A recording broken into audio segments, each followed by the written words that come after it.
Welcome to episode 2 of Road to Race Gun Nationals. I'm Shop Placement, Masterclass USPSA shooter.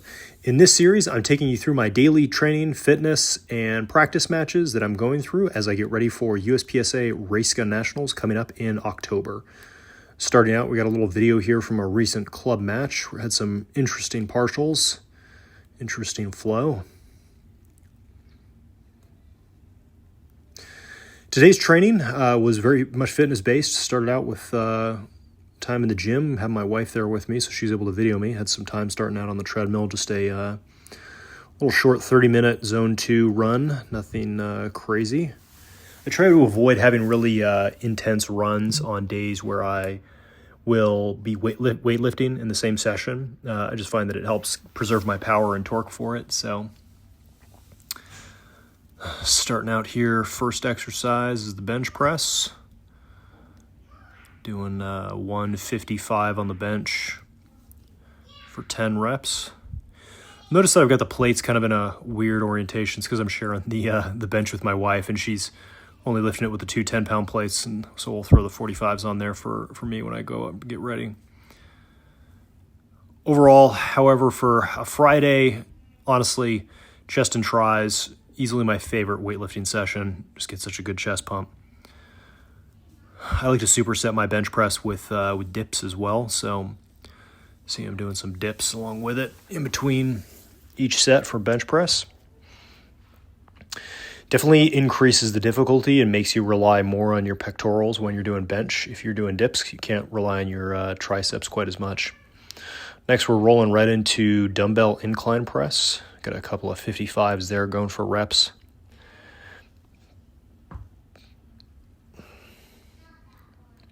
A nice deep stretch is what I really like about incline dumbbell, is that you can really just get those weights right all the way down to the pectoral, and it really gets a nice stretch in the muscle. So really effective for getting good hypertrophy. Next, we've got skull crushers. Got an 85-pound Z-bar. Really try to focus on getting a nice stretch by extending the bar all the way back behind my head, really taxing those triceps.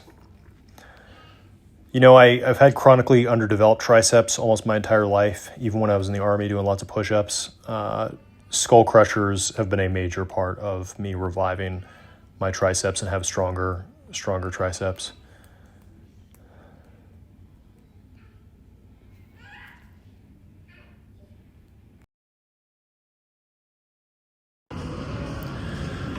Last chest exercise, the good old flies. Definitely one of my favorites.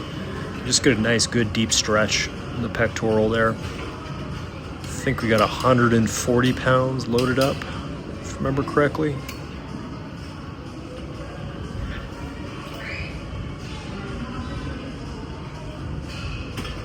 There we go.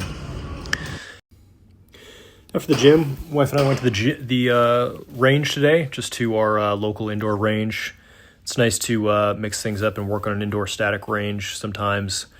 Thankfully I have holster privileges at the particular range that I go to, so I can still practice coming up out of the holster. There's a lot you can do on a static range, surprisingly. You can practice your draw, your reloads, strong hand, weak hand. You can draw really small dots on the target and practice transitioning between the dots. Obviously you won't get wide transitions, you won't get movement, but you can still get a really good practice session, going into your local indoor range. So never turn away or shy away from the opportunity to do that if that's all you have available to you for a practice. Starting out, I think in this, I think I'd already had warmed up. My wife and I had shot a little bit before this, but I just kind of rolled into just a little routine to finalize. So we've got the target down there at 25-ish yards. Just doing some one-shot draws coming in and out of the holster. Trying to keep everything inside the A zone.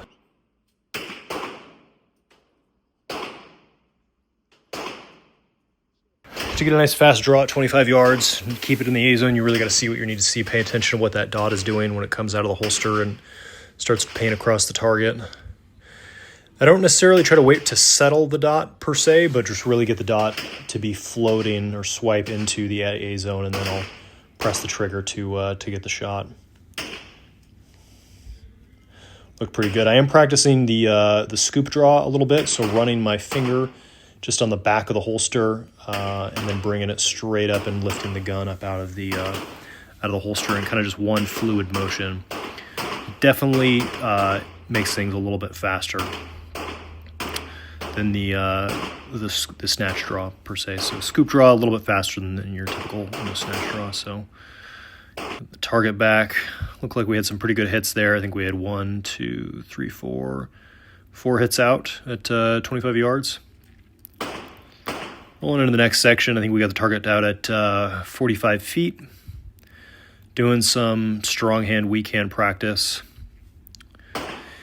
Strong hand, weak hand is a skill you really need to get going. A lot of your stages you're shooting freestyle, and so you get 2 hands. But the stages where it is a strong hand or a weak hand stage, you really got to know what you're doing and have a good index with the pistol, have good trigger press, still have good mechanics. Because if you shoot really well freestyle, but then you shoot poorly with strong hand, weak hand, that's really going to show up in the scores. You're just not going to collect the points that you need on the strong hand, weak hand stages to be competitive. So it's just one of those things where I would say it's never going to win you a match per se to be really good at strong hand, weak hand, because it's just not as frequent. However, it is a divider. You'll see the top guys and gals in the sport, they can really shoot strong hand, weak hand really well, and that that reflects in the ending scores. So switching up to some weak hand. My particular pistol setup, I've got a single-sided thumb safety that's a little bit unusual for most shooters shooting 2011s. I really prefer a single-sided safety just on the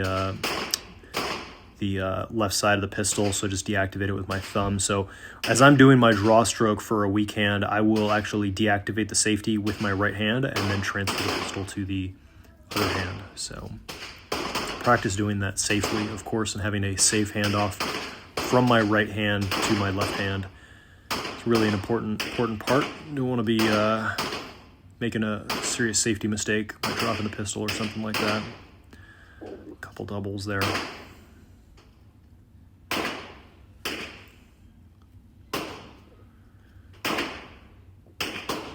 And that was what good recoil control can look like with weak hand. Always just really trying to make sure I'm at par with strong hand, weak hand at a minimum.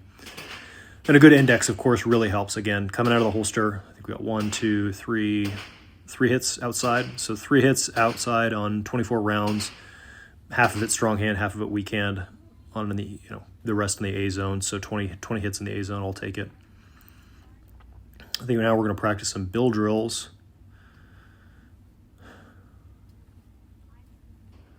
Coming up from a surrender position, wrists above shoulders. Coming out 6 rounds in the center of the target. I think for some of these first 2 repetitions of it, I got a little bit lazy with the placement of the dot. Maybe threw a couple shots out in the C zone, and I think a couple in the 1 or 2 in the D zone.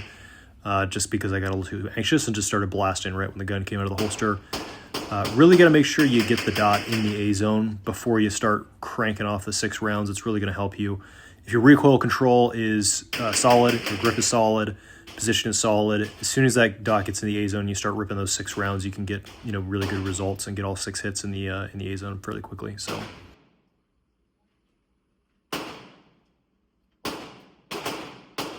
2, 3, 4, 5, 6, 7.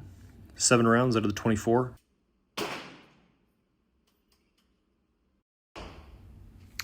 For this next session, I've got a string. I've got a whole mag loaded, and I've got a 1-inch dot drawn with a Sharpie on the target, just down in the center base of the target. And what I'm doing here is just trying to shoot the smallest grape possible. Just relaxing, just making each shot a perfect shot, placing the dot exactly where I want to place it, pressing the trigger, having follow through with each shot, trying to stay relaxed and just have a perfect shot for each of those 24 rounds.